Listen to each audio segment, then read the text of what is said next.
तो अभी हम लोगों ने यहाँ तक पढ़ लिया था कि न्यूट्रलाइजेशन रिएक्शन क्या होता है। स्ट्रॉन्ग एसिड को वीक बेस से मिलाएंगे तो स्ट्रॉन्ग जो भी है एसिडिक सॉल्ट मिल जाएगा हमको। Weak Yes, acid sir. को स्ट्रॉन्ग से मिलाएंगे तो हमको क्या मिल जाएगा, बेसिक, मतलब जो स्ट्रॉन्ग है वो मिल जाएगा। और अगर दोनों ही Yes, स्ट्रॉन्ग sir. आ जाएंगे तो न्यूट्रल मिल जाएगा, दोनों ही वीक आ जाएंगे तब भी न्यूट्रल मिल जाएगा सॉल्ट। बात Yes, यहाँ पे sir. हम लोग कर लेते हैं reaction of metallic oxide with acids. Metallic oxide मतलब क्या है, कैल्शियम ऑक्साइड। मेटालिक ऑक्साइड मतलब कैल्शियम ऑक्साइड। तो कैल्शियम ऑक्साइड को जब आप एसिड्स के साथ मिलाते हो तो क्या बनेगा, CaCl2। ठीक है, Yes, sir. कैल्शियम क्लोराइड कहते हैं इसको, और ये बन जाता है वाटर हमारा। सिंपल है, इसमें तो कोई रिएक्शन कुछ कठिन है नहीं, है ना। Sir. और रिएक्शन अगर हम नॉन मेटेलिक ऑक्साइड की बात करते हैं बेसिक के साथ, तो क्या हो जाता है, non metallic oxide are acidic in nature. तो नॉन मेटेलिक ऑक्साइड जो होते हैं वो कैसे होते हैं, एसिडिक होते हैं, यानी COH का होल ट्वाइस है। इसको जब आप CO2 से मिलाओगे तो क्या मिल जाएगा हमको, यहाँ पे कैल्शियम कार्बोनेट मिल जाएगा और क्या मिल जाएगा, वाटर मिल जाएगा। याद रहेगा। Yes, sir. Very good. Okay, तो रिएक्शन ऑफ एसिड, इसको आपको याद रखना है। ये 5 जो रिएक्शन यहाँ पे लिखी हुई हैं इनको आपको याद रखना है कि एसिड जब मेटल कार्बोनेट के साथ रिएक्शन करता है, मतलब वो अभी जब जो अपन ने पढ़ा उसको मैंने साथ में यहाँ पे लिख दिया है, एक साथ की याद हो जाएगा अच्छे से। समझ पा रहे हो। Metal Yes, sir. कार्बोनेट के साथ जब रिएक्शन करता है तो सॉल्ट बनता है, और क्या बनता है, कार्बन डाइऑक्साइड बनता है। एसिड और मेटल रिएक्शन करता है तो हाइड्रोजन गैस बनता है, आपको याद है। एसिड और मेटल हाइड्रोजन कार्बोनेट रिएक्शन करता है तो H2O बनता है। ये H2O लिखा है, ये 2 ठीक से नहीं लिख पाया, H2O लिखा है। Yes, एसिड और sir. मेटेलिक ऑक्साइड करता है तो सॉल्ट और H2O बनता है। एसिड और बेस करता है तो सॉल्ट और H2O बनता है। याद रख पाओगे इसको। Yes, sir. याद करने का तरीका है, बेस के साथ अगर रिएक्शन करता है मेटल तो बेस और मेटल को रिएक्ट करते हैं तो हाइड्रोजन गैस बनता है। ये तो अपन ने अभी ऊपर देख लिया था कि बेस के साथ रिएक्शन हो या फिर मेटल के साथ, सॉरी, एसिड के साथ रिएक्शन हो तो मेटल हमेशा क्या बनाता है, हाइड्रोजन गैस बनाता है। बेस जब मेटल कार्बोनेट के साथ रिएक्शन करता है तो कोई भी रिएक्शन होती ही नहीं है। और बेस जो है वो मेटल कार्बोनेट के साथ कोई रिएक्शन नहीं करता, ना ही मेटल हाइड्रोजन कार्बोनेट के साथ कोई रिएक्शन करता है। ये मैं अभी आपको बता चुका हूँ। Yes, sir.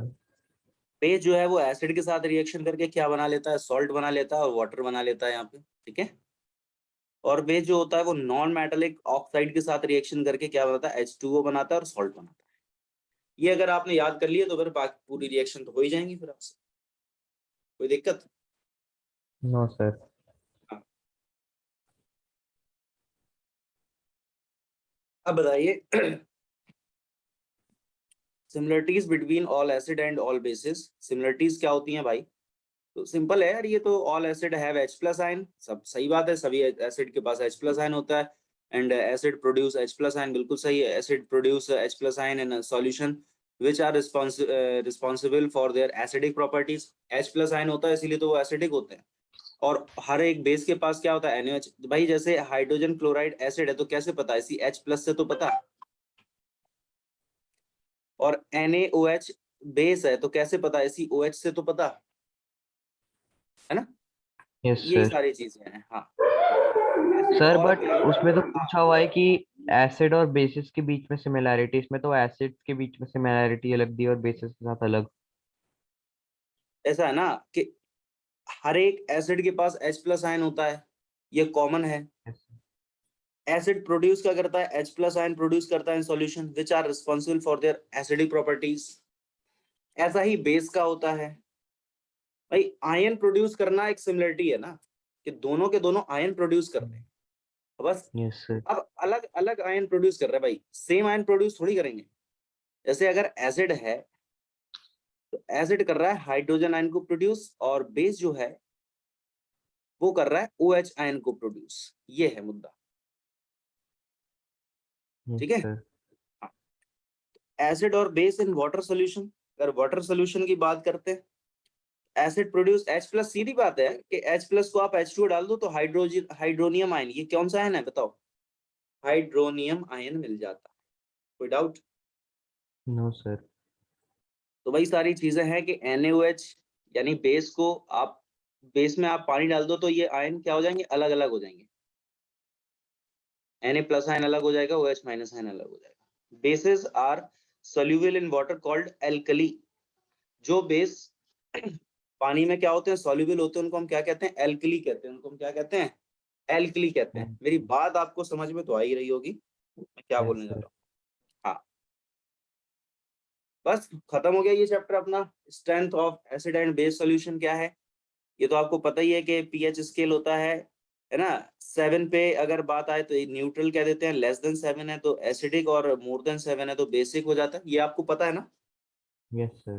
पीएच स्केल के बारे में। यूनिवर्सल इंडिकेटर कहते हैं इसको। It is a mixture of several indicator, it shows different colour at different concentration of H plus ion in the solution. Simple सी है, ठीक है।